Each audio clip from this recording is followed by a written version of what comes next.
What if the most famous story of Halloween has nothing to do with Halloween at all? And what if its iconic villain, the Headless Horseman, isn't the ghost of a fallen soldier, but something far older and far more terrifying? We all think we know the legend of Sleepy Hollow, but are we just repeating a story designed to hide a much darker truth? For generations, the tale has been a fixture of autumn nights and spooky celebrations. But this narrative, the one we've all come to accept, is merely a shadow play, a cleverly constructed facade. Tonight, we are not just telling a ghost story, we are embarking on an investigation. We will peel back the layers of Washington Irving's classic tale to reveal the mystical origins and real-world horrors that forged this immortal phantom.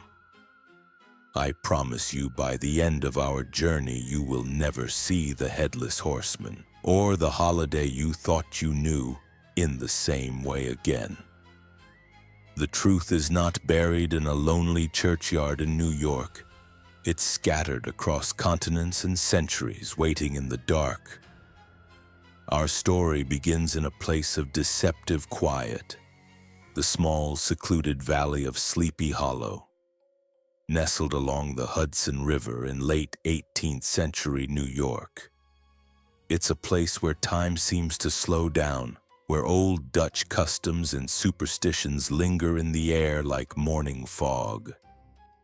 This is the world Washington Irving so brilliantly painted, the stage for his timid schoolmaster Ichabod Crane. Ichabod is a man of letters, but also a man of profound superstition, his mind a fertile ground for the ghost stories and witching tales that saturate the valley. He arrives in Sleepy Hollow with dreams of winning the heart and the fortune of the beautiful Katrina Van Tassel. But he has a rival, the brawny, boisterous local hero, Abraham Van Brunt, known to all as Brom Bones. The stage is set for a classic love triangle. The conflict comes to a head at a harvest festival at the Van Tassel estate. There, amidst the feasting and dancing, the air grows heavy with ghost stories. And one story dominates all others. The legend of the Headless Horseman.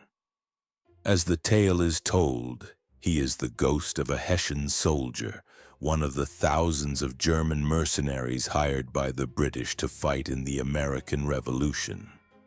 During an unnamed battle, his head was taken clean off his shoulders by a stray cannonball.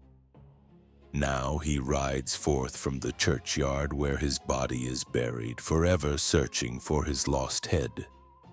He is a creature of absolute fury, a specter of wartime violence who haunts the valley, galloping through the night on his powerful steed.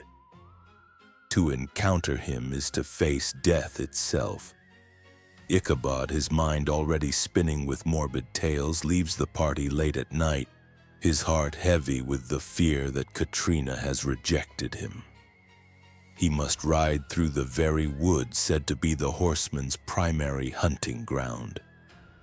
The night is dark, the shadows deep and menacing. Every rustle of leaves, every snap of a twig sends a jolt of terror through him. And then he hears it, the heavy rhythmic thud of another horse's hooves approaching from behind. He tries to quicken his pace, but the sound only grows louder, closer. When he finally dares to look back, his worst fears are realized. There, silhouetted against the moon, is a towering figure on a black horse. A horseman, without a head. In the place where his head should be, the rider carries a grotesque object, something that looks horrifyingly like a severed head, or perhaps a pumpkin. What follows is one of the most famous chase scenes in all of literature. Ichabod, in a frenzy of pure terror, whips his rickety horse Gunpowder into a desperate gallop. His only hope is to reach the bridge by the old Dutch church. According to the legend, the ghost cannot cross this bridge. It is his boundary. He thunders across the wooden planks and for a fleeting moment believes he is safe. He turns to look back, only to see the horseman rise in his stirrups and hurl his severed head directly at him. The next morning, Ichabod Crane has vanished. All that is found is his horse, his hat, and a shattered pumpkin next to the bridge. The story concludes with a wink. Brom Bones, who marries Katrina, is said to look exceedingly knowing whenever the story is told, suggesting the entire affair was an elaborate prank to scare off his rival. And that's the story we know. A charming, slightly spooky folktale about a practical joke gone right. But that ending, the one that offers us a rational explanation, that is the greatest deception of all. Because Washington Irving didn't invent the Headless Horseman. He simply gave an ancient monster a new name and a new home. The real question isn't what Ichabod Crane saw that night. It's where it came from. To find the answer, we must first look at Irving himself. He spent 17 years in Europe starting in 1815, and during that time, he immersed himself in the continent's folklore, particularly the dark, brooding tales of Germany. He read the works of the brothers Grimm, who weren't just writing fairy tales for children. They were folklorists, documenting the dying embers of a pre-Christian pagan world. And in those German woods, a similar figure galloped. They called him Der wilde Jäger, the wild huntsman. He was often depicted as the leader of the Wildjagd, or the wild hunt, a terrifying procession of ghosts, demons, and spectral hounds that tore across the winter sky. To witness the wild hunt was a terrible omen, often foretelling war, plague, or your own death. The leader of this hunt varied by region. Sometimes it was a damned nobleman, sometimes a fallen king, and sometimes it was the old god Odin himself in his guise as the furious leader of the dead. These riders weren't just spooky ghosts. They were forces of nature, primal entities that embodied the chaos and terror of the unknown. And among these German legends, Irving would have undoubtedly encountered tales of headless riders. One particularly resonant story tells of a headless horseman who haunted the area near Dresden. His crime was sacrilege. He had gone hunting on a Sunday during morning mass. As punishment, a demon appeared and ripped his head from his shoulders. Now he is condemned to ride forever, his hounds barking with the sound of damnation. Notice the difference. This isn't a soldier looking for his head. This is a sinner facing eternal punishment. The horror is not just supernatural, it's moral. The horseman is a warning. So when Irving wrote The Legend of Sleepy Hollow, he took this powerful European motif and brilliantly Americanized it. He replaced the damned nobleman with a Hessian soldier, a figure of recent local trauma from the Revolutionary War. The forests of Germany became the woods of the Hudson Valley. He grounded the myth in a specific time and place, making it feel real, tangible. The story of the Hessian whose head was shot off by a cannonball was the perfect cover. It was historically plausible, a piece of local lore that made the supernatural feel frighteningly close to home. But the creature's DNA, its very soul, that was imported. But even this German connection doesn't take us to the true source. The wild hunt is a powerful concept, but the specific iconic image of a solitary headless rider carrying his own head, that points us further back in time and further west to the mist-shrouded shores of Ireland. Here, the creature is not a ghost or a sinner. It is something else entirely. It is a thing of raw, elemental power. They call him the Dullahan. The Dullahan, whose name means dark man, is one of the most feared beings in Celtic mythology. He is the coachman of death.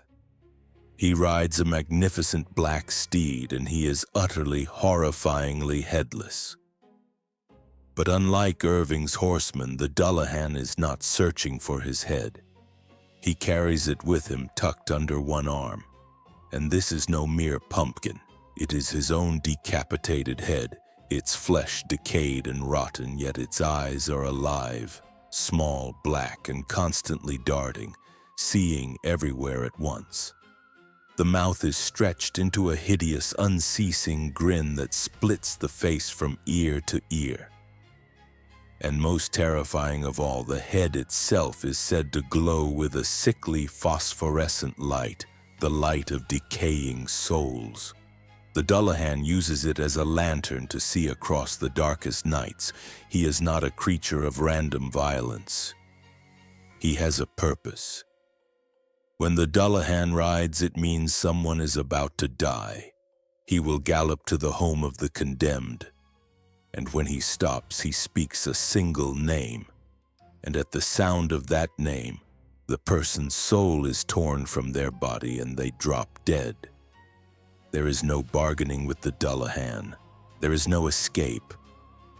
Locks and gates fly open at his approach. He is an embodiment of fate, an unstoppable force of mortality. His tools are as gruesome as his appearance. His whip is not made of leather, but of a human spine. The wagon he sometimes pulls, the death coach, is woven from coffins, bones, and funeral shrouds. He is a walking, riding personification of death itself, drawn directly from the deepest well of Celtic fear. This ancient reverence and terror surrounding the head is key. To the Celts, the head was the seat of the soul, the source of spiritual power. They were headhunters, not for sport, but for spiritual reasons. To take an enemy's head was to capture their essence, their power. And to be headless was the ultimate horror. To be a soul trapped, a being of pure, disembodied rage or sorrow. The Dullahan is the ultimate expression of this belief. He is a being whose very nature is defined by this spiritual violation. So how did this Irish death god cross the Atlantic and become a German mercenary in a New York valley? The answer lies in the great waves of immigration. Irish and Scottish immigrants brought their stories with them to the New World. These tales mingled and merged with the folklore of other groups like the Dutch and German settlers of the Hudson Valley. A story about a Celtic death god might merge with a local Dutch ghost story, which might then get layered with a German legend of the wild hunt. Over generations, these stories cross-pollinated, creating new hybrid myths. Washington Irving was a genius collector, a cultural alchemist. He took this potent soup of folklore, the Irish fear of the headless death omen, the German legend of the spectral rider, and the local American trauma of a headless Hessian soldier, and he synthesized them. He created a monster that felt both uniquely American and timelessly ancient. He gave the Dullahan a new mask, the uniform of a Hessian Jaeger, and set him loose in the haunted woods of Sleepy Hollow. The prank by Brom Bones was the final brilliant touch. A rational coating on an irrational terror, making the story palatable for a new, more skeptical age. It allows us to laugh it off while a deeper, older part of our brain still shivers at the image of a rider in the dark.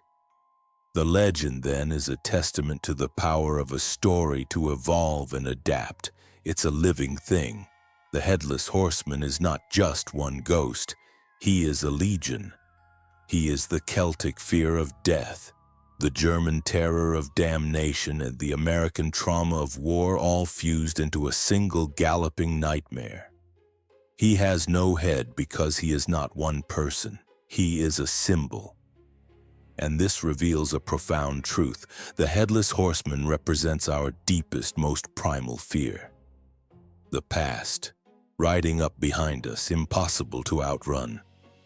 He is the faceless embodiment of history's traumas, the nameless soldier killed in a forgotten battle, the victim of a brutal crime, the specter of a past we can't escape. His lack of a head is what makes him so terrifying. He has no identity, no personality. He cannot be reasoned with. He is pure, unthinking pursuit. He is the anonymous violence that can erupt at any moment, the unresolved chaos of history itself, forever galloping through our collective consciousness.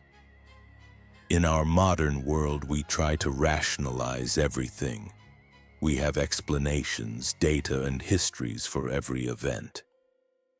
But the horseman persists because he represents the one thing we can never truly conquer, the unknown. He is the dark on the side of the road, the sound you can't identify, the feeling of being watched when you are supposedly alone.